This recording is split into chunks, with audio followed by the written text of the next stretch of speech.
Hello, it's Elizabeth, Finding Elizabeth.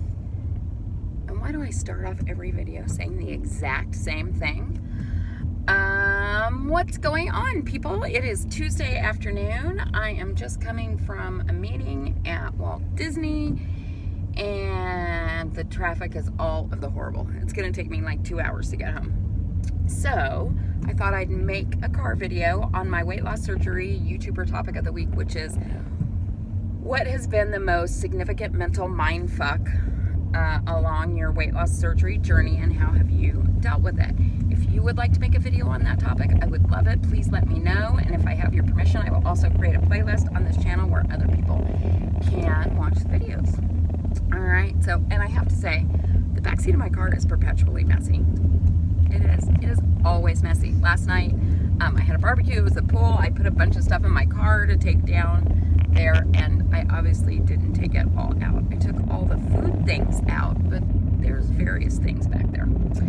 Anyway, so mental mindfuck. You guys know if this is your first time watching me, I guess I should give a brief intro. I am 51 years old. I had vertical sleeve gastrectomy in April of 2015. I have maintained 190-pound weight loss for 2 years. And every single thing about my life has changed. I tend to like to focus, particularly at this point, on the mental aspects of the journey, hence the topic for this week. What's your biggest mental mindfuck? And I have had a lot. I think where your mind, emotional stuff goes depends on where you're at in the journey. And being 3 years out, I have pretty much figured out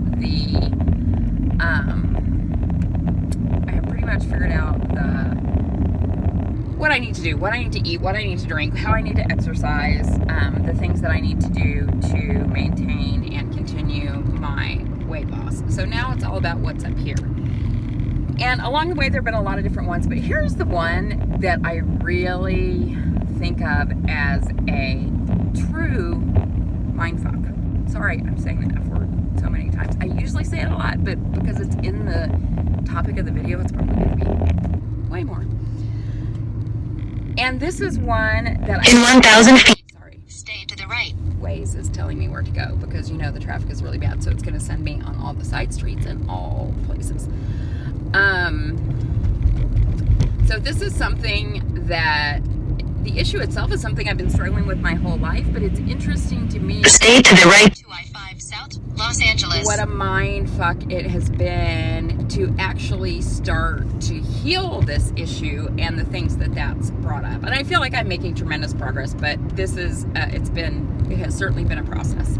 So I have always, or many times throughout my life, I have been in therapy.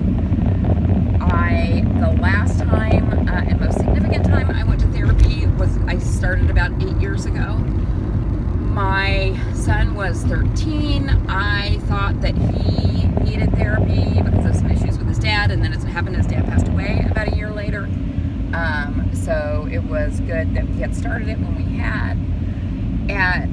A few months after he was in therapy, I went in to see his therapist. Continue straight for 25 minutes to State Route 60 East, Pomona. And his therapist said, I think it would be helpful for you to go to therapy as well. Well, no shit. I was 400 pounds. I never left the house. I was trying to do the best I could to raise a super smart, super introspective and sensitive kid, and I had nobody to lean on for support, not because people weren't there, but because I chose not to do that. So yeah, hell yeah, I needed therapy. But I said to him, I can't afford for both of us to do this. So his response to me was, he happened to be head of a psychoanalytic institute. Psychoanalysis is a method of therapy that's, I think, pretty much always multiple times a week. And at the institute, they have people who are going for their PsyD, which is the equivalent of a PhD for analysts, who were already licensed marriage and family therapists, social workers, etc. And as part of their degree process, estimated time in traffic 21 minutes. Fun. They had to have control cases of people who were able to commit go 4 times a week. And for your willingness to do that, which is a big deal, let me tell you, you get a very discounted cost. So I got like life-changing therapy for 4 days a week for less than what it cost to go 1 time. So I was very fortunate that I had that opportunity, but it was hard work. So it was about a year before I became the case control. So I saw my therapist twice a week, and then I did a year 4 times a week, and then I went back to twice a week, and then I've sort of filtered off, and I haven't seen her in several months. Maybe only a few times this year. When the very first day I went to therapy, I remember telling her this and having it be something that was like on my mind my whole life, but I had never verbally expressed to anybody, which was, I would hear people say, oh, I'm a good person. Why did that happen to me? Or, I mean, just like this certainty that people had that they were good. I did not have that. I was not born with that. Well, I probably was born with it and was beaten out of me. I'm kidding. I wasn't beaten. But you get what I mean. The world sort of sometimes beats stuff out of you. But it's like, I don't think I'm a good anything. I'm not a good mom. I'm not a good wife. I'm not a good daughter. I'm not a good employee. I'm not a good friend. I'm not a good sister. I'm not a good granddaughter. I'm not a good. So that's what I truly, deeply, sincerely believe about myself. And the key thing that I left a year of psychoanalysis going for 50 minutes every day, or for 50 minutes 4 days a week, was finally, and that is hard work. Honestly, that was harder than losing 200 pounds. Honestly, what I left with was the sense that I am a good person.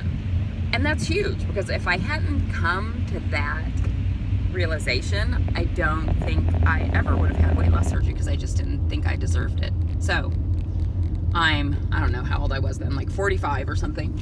And I am discovering for the first time that I'm not a horrible, awful piece of shit person. I am not a perfect person, but I try really hard. And I had never known that my whole life. So that, I think, got me to the point to have weight loss surgery. So where does the mental mindfuck come in?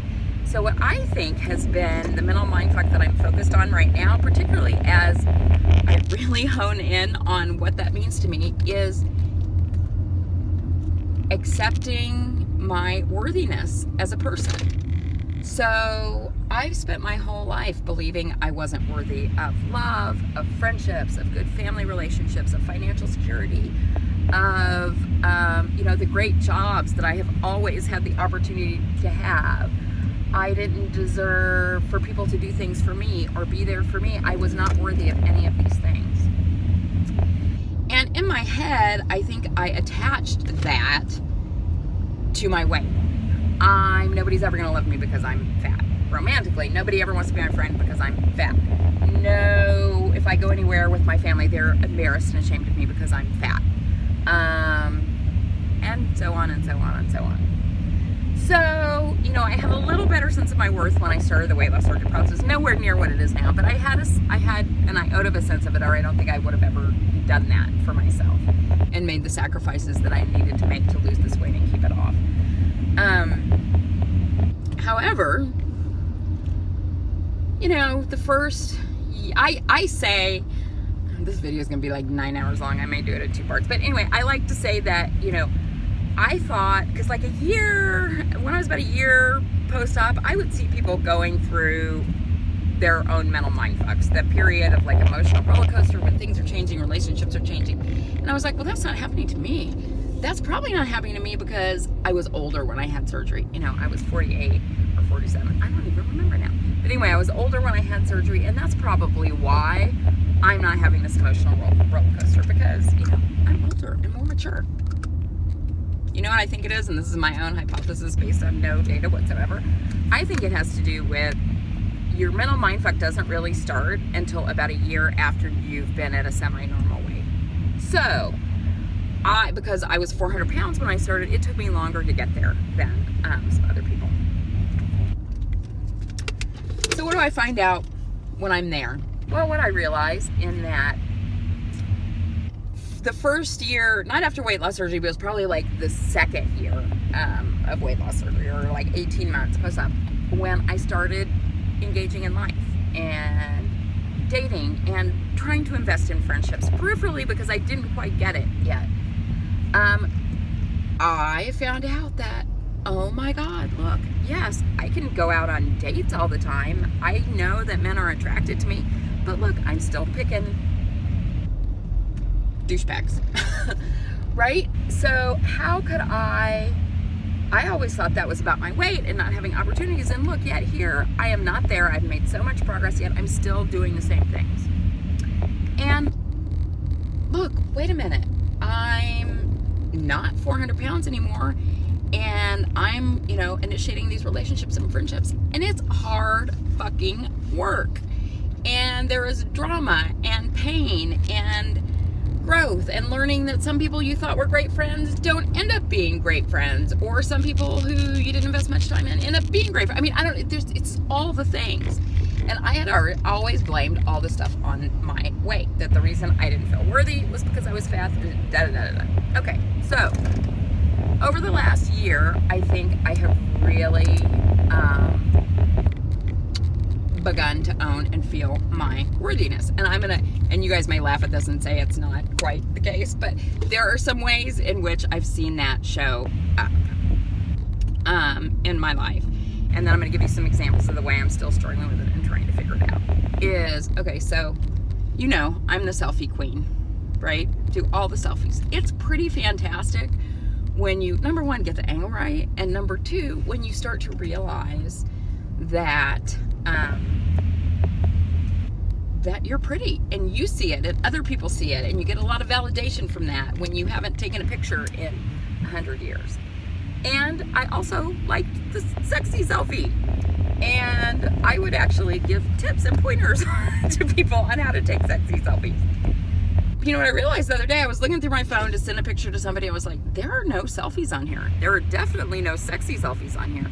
Wow, maybe I don't need that validation as much. And people may argue with this, because I do post on social media a lot. I get a ton of validation, but I don't really do it from the place of wanting somebody to say you're pretty or you're whatever. I do it from the point of, number one, I like to share my life and experiences that way. I like Instagram in particular is a way that I feel like I can tell my story visually and different ways, and I love it. It makes me happy to do that. But it's not from a point that it might have been a year or two ago of, tell me how good I look, tell me how amazing it is that I lost all this weight. So I am not requiring that level of validation anymore, thank fucking God, because I know. I mean, I literally, on my regular, and trust me, on my regular Facebook, I don't post nearly, or I didn't post nearly as many selfies, but I had people like unfriend me because they got sick of seeing that shit, which I totally get. So, okay. So that's one way, is I'm starting to encompass that worth internally a little more than I used to. So I don't need a ton of outside validation to feel and know that I'm attractive. What's another way that I am feeling my worth? I never used to reach out to other people for help or support, ever. I have always had incredible people in my life, and I just never did it, because I didn't feel that if they knew how sad I was, it wouldn't be acceptable, or if they knew whatever I'd done to fuck up something, or whatever stupid thing I'd done, that they wouldn't continue to love me.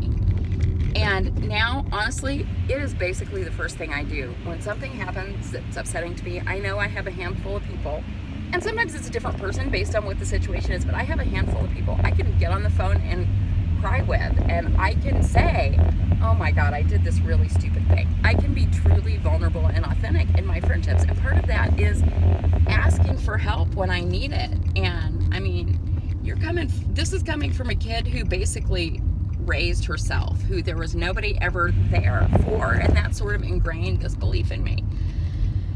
So that being able to be authentic and reach out is a way that I'm learning my worth. Okay, I'm gonna separate this into 2 videos because it's already 14 minutes. So I'm gonna stop. This is part 1, and I will do part 2, and I will be back.